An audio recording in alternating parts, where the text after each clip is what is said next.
பிரியமானவர்களே, இயேசு கிறிஸ்துவின் நாமத்தில் அன்போடு வாழ்த்துகிறேன். இந்த நாளிலும் எல்ஷடாய் சுவிசேஷ ஊழியத்திலிருந்து உங்களை வாழ்த்துகிறதிலே மிகுந்த சந்தோஷம். பிரியமான தெய்வ பிள்ளைகளே, கடந்த நாட்களிலே இயேசு கிறிஸ்து சொன்ன ஒரு வார்த்தை நாம் தியானித்துக் கொண்டிருக்கிறோம்.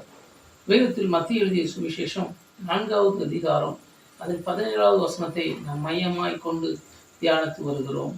பாருங்கள், வேதம் சொல்லுகிறது, அது முதல் இயேசு கிறிஸ்து மனம் திரும்புங்கள், பரலோக ராஜ்யம் சமீபித்திருக்கிறது என்று சொல்ல பிரசங்கிக்க தொடங்கினார்.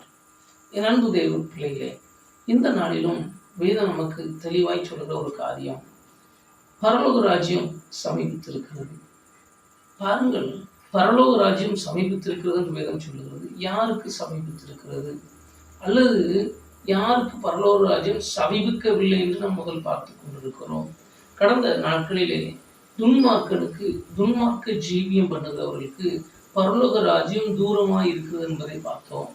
என் அன்பு தேவ பிள்ளைகளே, இந்த நாளிலே யாருக்கு பரலோக ராஜ்யம் தூரமாக இருக்கிறது?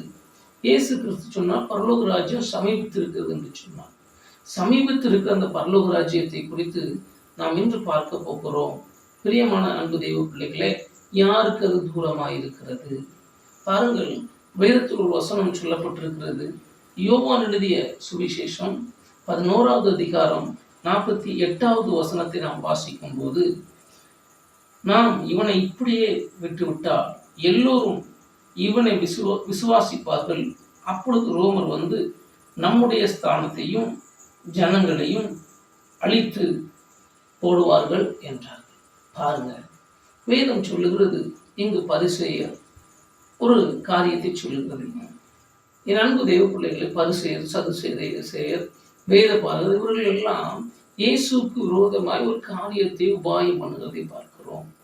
அவர்களை பார்த்து இப்படியா இயேசு கிறிஸ்து சொல்லுகிறார்?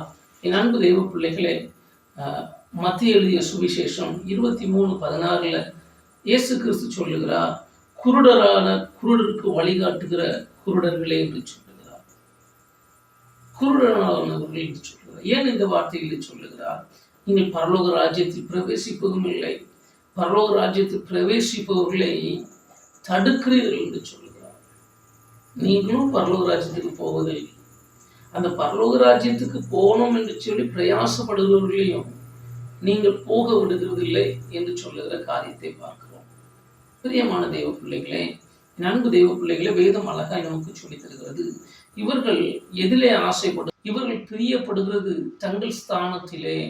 ஸ்தானம் என்று சொன்னால் அதிகாரத்திலே. தங்கள் அதிகாரத்தை ரோமர்கள் வந்து பிடிக்கி விடுவார்கள். ஜனங்கள் இயேசு கிறிஸ்துவை விசுவாசிக்கிறார்கள், இயேசு கிறிஸ்துவின் பின்னே போக துணிந்திருக்கிறார்கள் என்று சொல்லி அவர்கள் அறிந்தபோது ஒரு காரியத்தை அவர்கள் யோசித்து பார்க்கிறார்கள். ரோமர்கள் வந்து நம்முடைய ஸ்தானத்தை நம்மை விட்டு அழித்து போடுவார்கள், ஜனங்களையும் கொன்று போடுவாங்க. இதனால நம்ம என்ன செய்ய வேண்டும்? இயேசு கிறிஸ்துவை கொலை செய்ய வேண்டும். என் அன்பு தெய்வ பிள்ளைகளே, இன்றைக்கு மனிதர்கள் அநேகர் இப்படிப்பட்டவர்கள் உண்டு.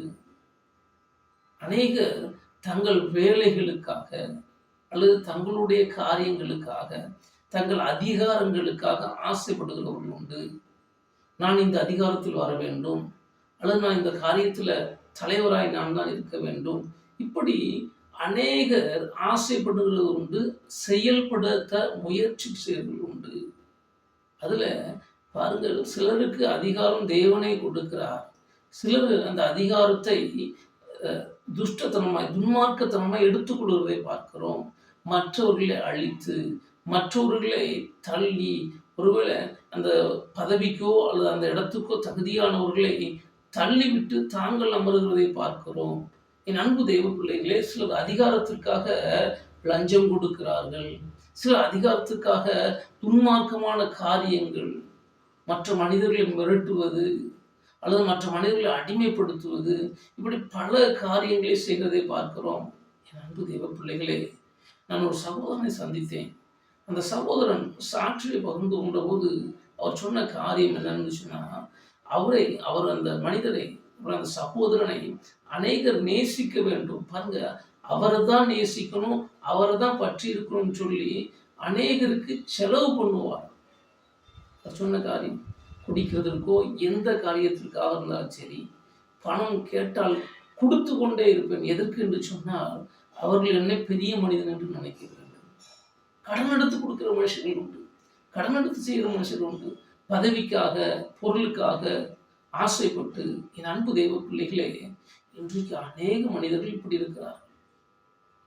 பதவிக்காக, ஏதோ ஒரு காரியத்திற்காக, ஒரு தலைமைத்துவம் நமக்கு கிடைக்கும்னு சொல்லி பாருங்க, அநேக காரியங்கள் உபாய தந்திரங்கள் பண்ணுறது உண்டு. சில சமயங்களில் வேலை வாய்ப்புகள் வேற மனிதருக்கு இருக்கும், அதை பணம் கொடுத்து வாங்குறவர்கள் உண்டு. இதெல்லாம் சாபம், சாபம். அடுத்த மனிதருக்கு போக வேண்டிய வேலை, அடுத்த மனிதருக்கு போக வேண்டிய ஒரு அதிகாரம், அல்லது அடுத்த மனிதருக்கு போக வேண்டிய ஏதோ ஒன்று காரியத்தை அதை தட்டி பறிக்கிறது, ஏமாற்றி பறிக்கிறது, பதவிக்காக எல்லா உபாய தந்திரங்களையும் பண்ணுகிறது. இப்படிப்பட்டவர்களை பார்த்து இயேசு கிறிஸ்து சொல்கிறார், உங்களுக்கு ஐயோ, உங்களுக்கு ஐயோ, உங்களுக்கு பரலோக ராஜ்யம் கிடையாது என்று சொல்லுகிறார். என் அருமை தெய்வ பிள்ளைகளே, அதனால வேதம் சொல்லுது, குருடராகிய குருடர்களே, குருடருக்கு வழிகாட்டுகிற குருடர்களே. என் அன்பு தெய்வ பிள்ளைகளே, சற்று யோசித்து பாருங்க. வேதம் அழகாய் நமக்கு சொல்லுறது. மத்திய 23:12 பார்க்கிறோம். என் அன்பு தெய்வ பிள்ளைகளே, வேத பரிசெயர மனுஷர் பிரவேசிக்காதபடிக்கு பரலோக ராஜ்யத்தை நீங்கள் பூட்டி போடுகிறீர்கள். பரலோக ராஜ்யத்தை பூட்டிடுறீங்க. பரலோக ராஜ்யத்துக்கு போகாதவர்களுக்கு எவ்வளோ கொடுமையான ஒரு தண்டனை, அல்லது எவ்வளோ ஒரு பொல்லாத மனிதர்களாக இருப்பாங்க. ஆனால் பரலோக ராஜ்யத்தை அடைக்கிறார்கள், அந்த வாசல் அடைக்கிறார்கள் தங்களுக்கு என்று சொல்லி தங்களை பின்பற்ற வேண்டும். இன்றைக்கு அநேக ஊழியத்தில் அப்படி இருக்கிறார்கள், அநேக குடும்பத்தில் அப்படி இருக்காங்க. தங்களை நம்பிதான் எல்லாரும் இருக்கணும். நான் தான் பெரிய ஆள், நான் தான் பெரிய காரியங்களை செய்கிறவன் என்று சொல்லி. அருமை தெய்வ பிள்ளைகளே, கொஞ்சம் சிந்திச்சு பாருங்க. அப்படிப்பட்டவர்களே தேவன் அகற்றுகிறார், உங்களுக்கு ஐயோ என்று சொல்லுகிறார். பிரியமான தெய்வ பிள்ளைகளே, இன்றைக்கு இந்த காரியத்தில் நாம் விடுதலை பெற வேண்டும். பதவியோ பட்டங்களோ தேவன் நமக்கு தர வேண்டும். தேவன் நம்மை கனப்படுத்த வேண்டும். நமக்கு தேவனாலே உயர்வு வர வேண்டும். என் அன்பு தெய்வ பிள்ளைகளே, எனக்கு அறிமுகமான ஒரு சகோதரன் உண்டு. ஒருவேளை தூரத்து உறவினர். அவர் பாருங்க, அவர் ஒரு கம்பெனியில் வேலை செய்து கொண்டிருந்தார். அவர் சாதாரண ஒரு டிப்ளமோ படித்த ஒரு சாதாரண ஒரு மெக்கானிக். பாருங்க, அந்த சகோதரன் வேலை செய்து கொண்டிருந்த இடத்துல ஒரு மிகப்பெரிய ஒரு அபாயம், ஒரு அபாயகரமான ஒரு வேலை. அது அவருக்கான அவருடைய கண்ட்ரோலில் இல்லாத ஒரு வேலை. அது கம்ப்யூட்டரில் மற்ற இதில் பயன்படுத்துகிறவர்கள் செய்கிற ஒரு வேலை. என் அன்பு தெய்வ பிள்ளைகளே, இந்த ஜெபிக்கிற மனிதனை கர்த்தர் உயர்த்தின காரியத்தை பார்க்குற இவர் அந்த வழியாக, ஒருவேளை அந்த கம்ப்யூட்டர் அறையின் வழியாக கடந்து செல்லும்போது அதில் ஒரு எமர்ஜென்சி அலாரம் அடிக்கிறத கவனித்துட்டார். கவனித்து உடனே போய் அங்கிருந்த அந்த மற்ற உதவியாளர்களை, ஒருவேளை அங்கே வேலை செய்கிறவர்களை அவர் சீக்கிரமாக துரிதப்படுத்தி அந்த அபாயமான அந்த பெரிய ஒரு ஃப்ளாஷ் அல்லது பெரிய ஒரு காரியம் அசம்பாவிதம் நடக்காமல் தடுத்து விட்டார். என் அன்பு தெய்வ பிள்ளைகளை, சாதாரண டிப்ளமோ படித்த அந்த சகோதரர் அதன் பின்பு கனப்படுத்தப்பட்டார். தேவன் எப்படி கனப்படுத்துறாரு பாருங்க. எனக்கு நல்லா தெரியும். அந்த சகோதரனுடைய தகப்பனால் முழங்காலில் நின்று செபிக்கிற மனுஷன், முழங்காலிலே நிற்கிற மனுஷன், முழங்காலாம் காப்பு பிடிச்சி போயிருக்கு. அந்த சகோதரன் நல்லா செபிக்கிற தேவ பயம் உள்ள மனுஷன். பாருங்க, தேவன் எப்படி கனப்படுத்தினார். இன்றைக்கு அவர் சாதாரண ஒரு மெக்கானிக் அல்ல, அதே கம்பெனியில் உயர்ந்த பதவிக்கு கர்த்தர் கொண்டு போனார்.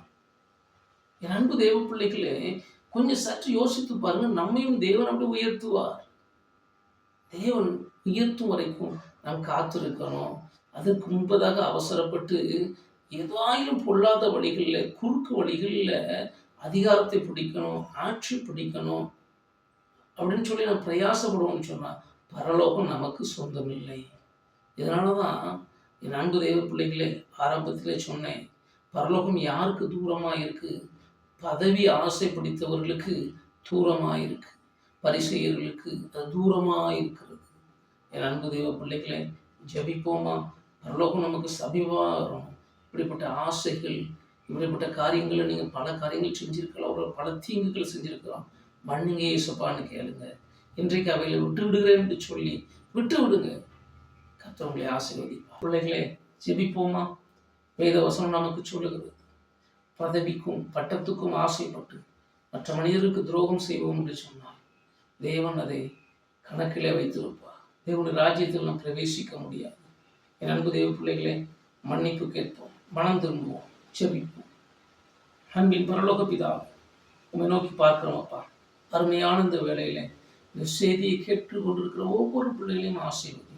இதோ வேதம் சொல்லுகிறது அல்லவா, எங்கள் தேவனாகிய கர்த்தர் நீர் கர்த்தாவே மேன்மையானவைகளை எண்ணாமல், ஒருவேளை பரலோக ராஜ்யம்ங்கிற மேன்மையை எண்ணாம எங்களுக்காக இந்த பூமிக்கு வந்திருப்பான்.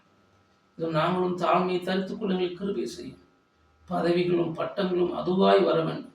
நாங்கள் அதற்காக உபாய தந்திரம் செய்து, ஒருவேளை மிரட்டல்கள் செய்து, பணம் கொடுத்தோ அல்லது பொருளாசையினாலேயோ பண ஆசையினாலேயோ பதவி என்கிற வெறியினாலேயோ தீதானவிலை செய்யாதபடிக்கு, பரலோக ராஜ்யம் எங்களுக்கு தூரமாகாதபடிக்கு தேவன் இரக்கம் செய்வீராக. உங்கள் கிருபை எங்களோடு, எங்கள் பாவங்கள் குற்றங்களை மன்னி, அப்படிப்பட்ட கிரியைகள் எங்களிடத்தில் இருக்கும் என்று சொன்னால் அந்த பாவங்களை எங்களுக்கு மன்னித்து கிருபை இரக்கமாய் இயேசுவின் நாமத்தில் பிதாவே, ஆமென். அருமையான தேவ பிள்ளைகளே, தேவன் நம்முடைய ஜெபத்தை கேட்டிருக்கிறார். ஒருவேளை பரலோக ராஜ்யத்துக்கு தூரமான காரியங்கள் உங்களிடத்தில் இருக்கும் என்று சொன்னால் இன்றைக்கு விலைக்கு போடுங்கள். பரலோக ராஜ்யம் சமீபித்திருக்கிறது.